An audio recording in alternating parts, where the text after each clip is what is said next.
드시는 남자분과 술 드시는 여자분이 있어요. 이 중에 술 드시는 여자분들 절대 담배 피지 마세요.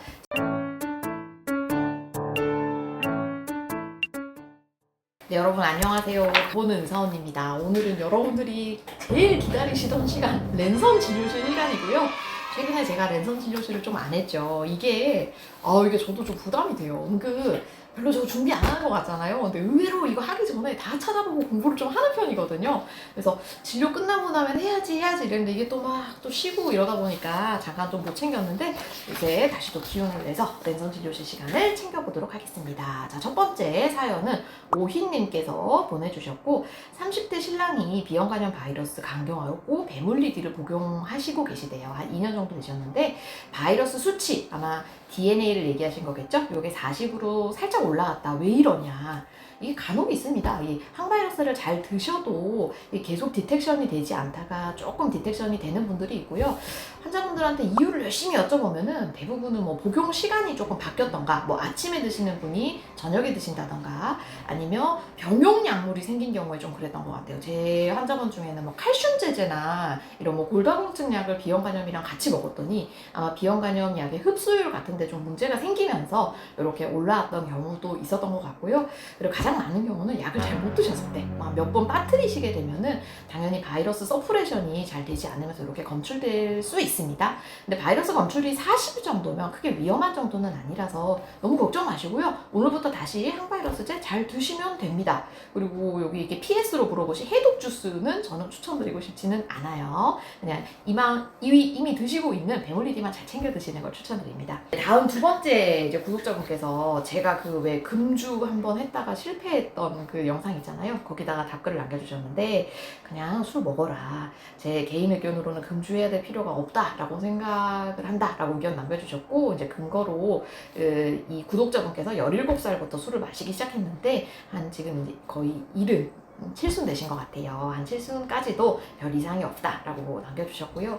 예, 따뜻한 말씀 감사합니다. 근데 이게 참 술이라는 게 개인적 영향이 되게 큰 것 같아요. 그러니까 전에도 얘기 드렸지만 제 주변에도 막 양주를 거의 이틀에 한 병? 700cc짜리 막 이렇게 드시는 분도 있는데 의외로 간이 또 멀쩡한 분이 있어요. 그리고 술을 그렇게 많이 먹지 않는데 한 반병이나 뭐 한 병만 좀 먹어도 간 수치가 확 오르는 분도 있고 개인 차이가 굉장히 큰 게 술입니다.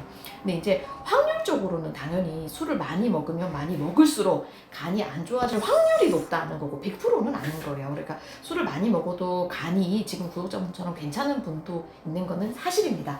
하지만 어쨌든 그냥 나도 건강하고 싶은 확률이 높으면 좋잖아요. 그런 면에서 이제 얘기를 드렸고요. 참고로 술 드시는 남자분과 술 드시는 여자분이 있어요. 이 중에 술 드시는 여자분들 절대 담배 피지 마세요. 제가 얼마 전에 그 전체 국민 대상으로 한 분석을 한번 실시를 했는데요. 당연히 술 먹고 담배 피면 안 좋죠. 그런데 남자는 술 먹고 담배 피는 분이 요만큼 안 좋아지는 반면에 여자는 술 먹고 담배 피면 이만큼 안 좋아집니다. 그러니까 여자한테 훨씬 더 안 좋은 것 같으니까 술 드시는 여자분은 절대 금연하시는 거를 추천드립니다. 물론 금주도 하면 좋고요.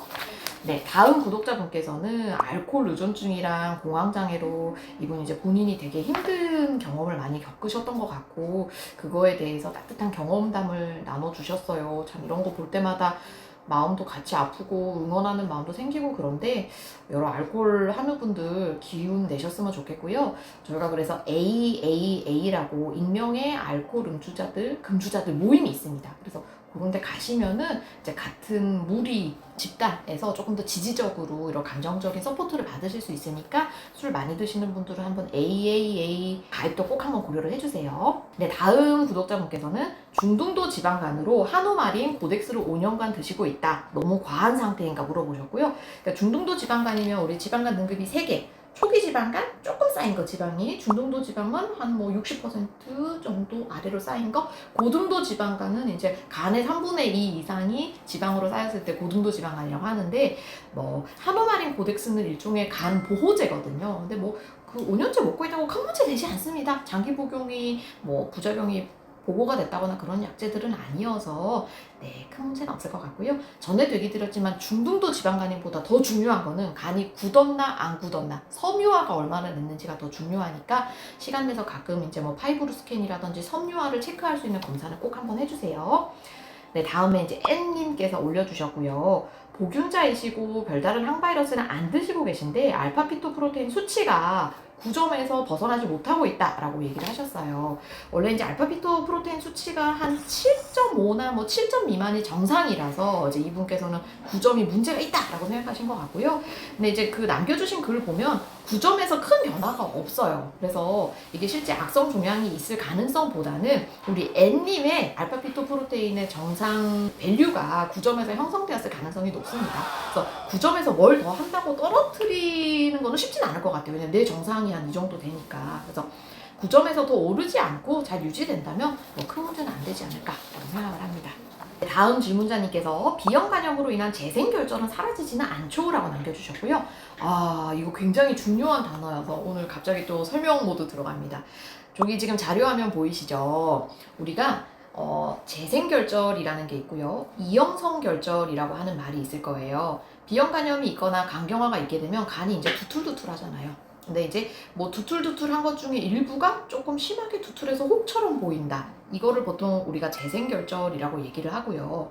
이 재생결절에서 그 중에 뭔가 세포가 암과 정상 사이에 세포가 생기기 시작했다. 이거를 이형성 결절이라고 합니다. 그러니까 이형성 결절은 어떻게 보면은 전암병변이라고 생각하시면 되고요. 이형성 결절의 영어 단어가 디스플라스틱 노듈이에요. 참고로 재생결절의 영어 단어는 리제너레이티브 노듈, 쪽이 지금 맨 왼쪽에 있는 거고요.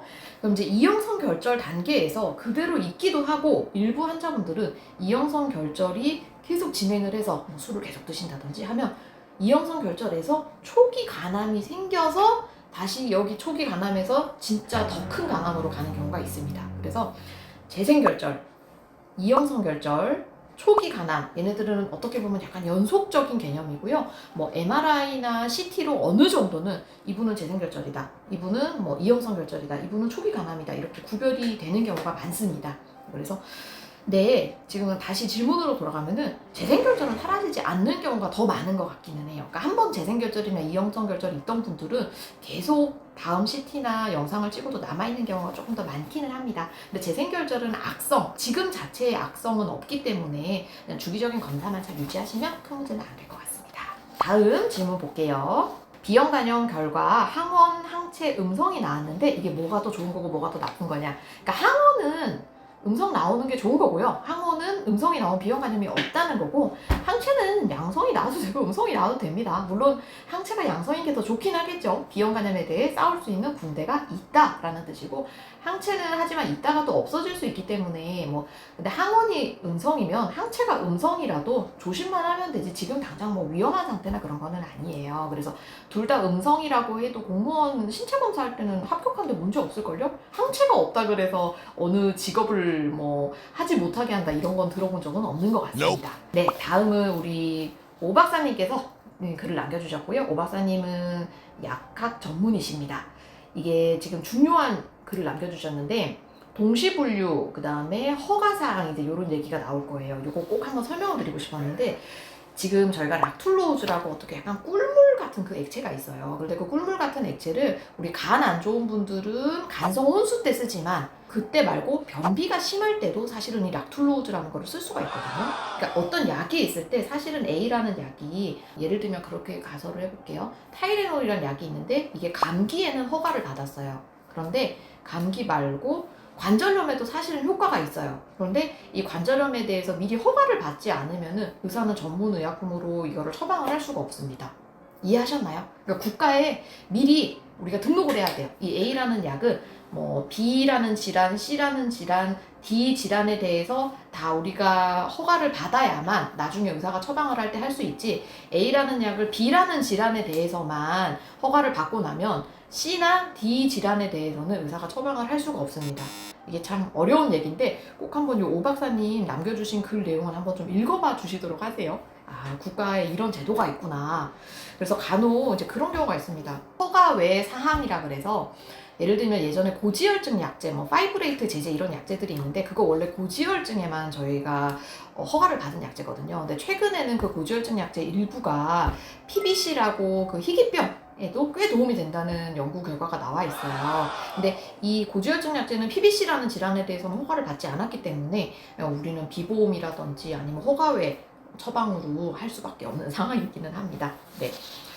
네, 다음 질문 사항은요. 티셔츠에 있는 두 눈은 금주 약속했던 환자를 지켜보고 있으니 좋은 말로 할 때 지키라는 의미인가요?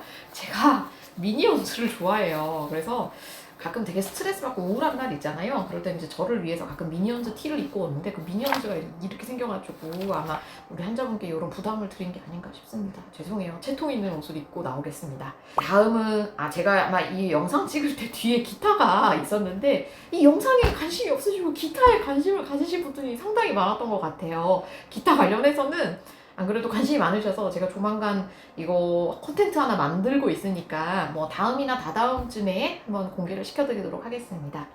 네, 다음은 워루님께서 남겨주셨고, 워루님이 보호자분이시고 가족분 중에 환자가 있으신 것 같아요. 강강변증에 복수가 있으신 환자인데 복수가 너무 많다 보니까 배꼽 탈장이 한번 있으셔서 이제 고생하고 계시고 항상 많이 힘드신 것 같습니다. 이게 한 명 아픈 사람이 있으면 가족들은 이제 내가 잘 챙겨주지 못해서 아픈 거 아닌가 항상 그리고 뭐 식사 같은 것도 조금 더 챙겨줘야 되는데 내가 너무 못 챙겨주는 거 아닌가 이런 죄책감에 시달리실 때 많은데요. 어른님 잘 하고 계시고 이렇게 관심 갖고 찾아보시는 것만 해도 이런 보호자분들 잘 없습니다. 의외로 관심이 없고 환자에게 사랑을 주지 않는 보호자들도 훨씬 많거든요. 우리 어른님 이 정도만 하셔도 상위 1%고 기운 내시기 바랍니다. 다음은 서현님께서 공복이 오래되면 총 빌리루빈 수치가 오를 수 있는지 마지막 질문 물어보셨고요. 네, 가끔 이런 분들이 체질이 있고요. 이거를 소위 얘기하는 길버트 증후군이라고 얘기를 합니다. 그래서 길버트 증후군은 피곤하거나 뭐 밥을 굶거나 뭐 밤을 새거나 이러면 황달 수치가 조금 오르고요. 황달 수치가 보통 많이는 오르지 않고 총 빌리루빈 수치 한 3점 정도 오릅니다. 그리고 바꿔서 얘기하면 잘 쉬면 밥 먹고 잘 자고 하면 다시 또 떨어지는 습성을 갖고 있고 길버트 증후군은 일종의 병은 아니고 그냥 체질에 가깝다고 생각하시면 될 것 같아요. 하지만 건강검진 할 때마다 약간 황달기 있다고 결과지가 날라오기 때문에 좀 스트레스를 받는 것 같기는 합니다. 네, 오랜만에 랜선 진료실 했는데 어떠셨는지 모르겠어요. 다음에 또 좋은 질문으로 만나도록 할게요. 여러분 항상 건강하세요.